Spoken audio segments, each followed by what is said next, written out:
Hello everyone, and welcome to Infinite Altitudes, where we bring you everything about travel and aviation. In this video series, we bring you that incredible story of the Boeing Company and how it rose from the ambition and hope of its founder, Mr. William Edward Boeing, to its pinnacle as an icon of innovation and pioneer in space exploration, civil and military aviation.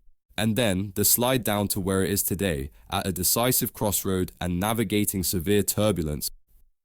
For over a century, this aerospace giant has defined what it means to fly, pushing the boundaries of innovation and engineering. But how did Boeing rise to dominate the skies, and what led to its troubled reputation in recent years? This is the story of ambition, success, and controversy, a journey from the heights of glory to the depths of crisis.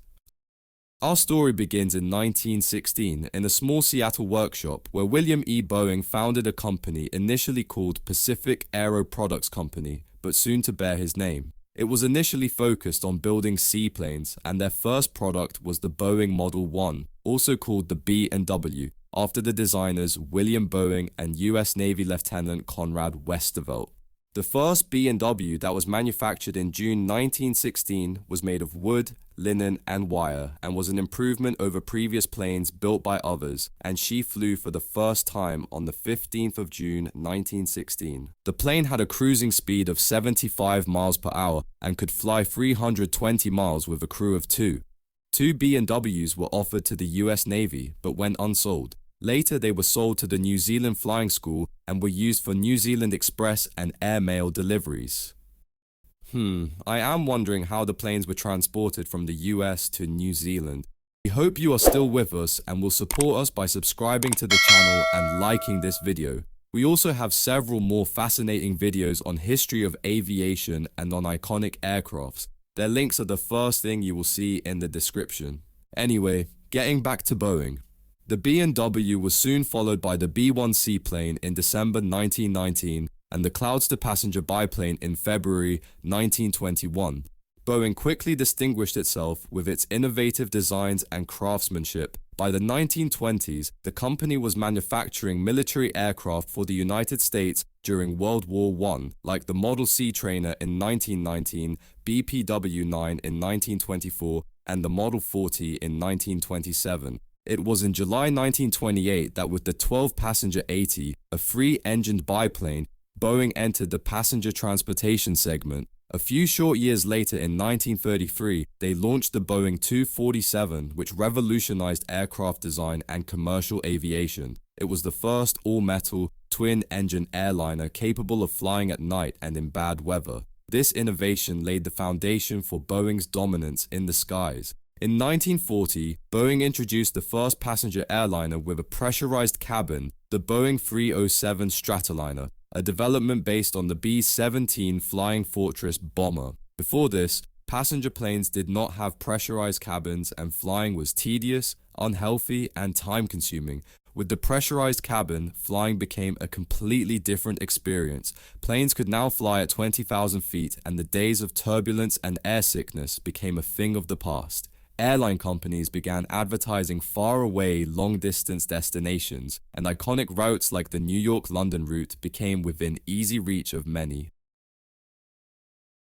We hope you are still with us and will support us by subscribing to the channel and liking this video. Moving on.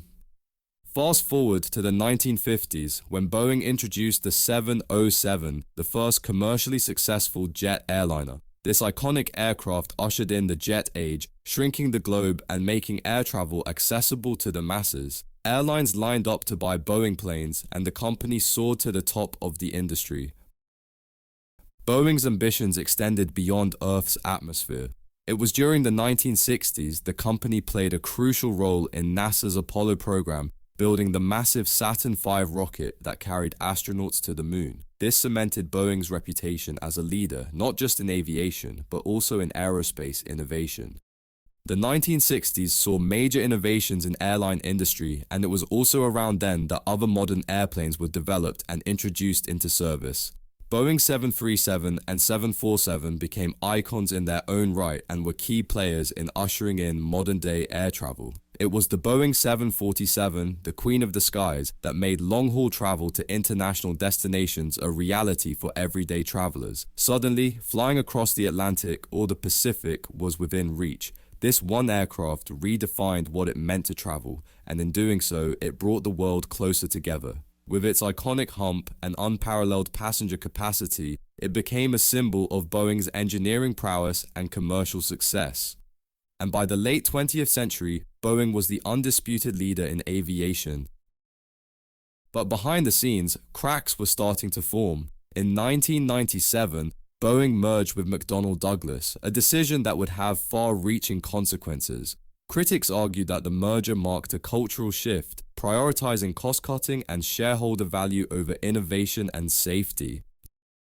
That's all for today, folks. Stay tuned for our next video in this series where we'll explore how the merger Boeing set in motion a cultural change within the company and commenced the push for profits that set the stage for the controversies and tragedies to come. Thank you for watching, and do hit the like button and share your thoughts in the comments below. See you in episode 2.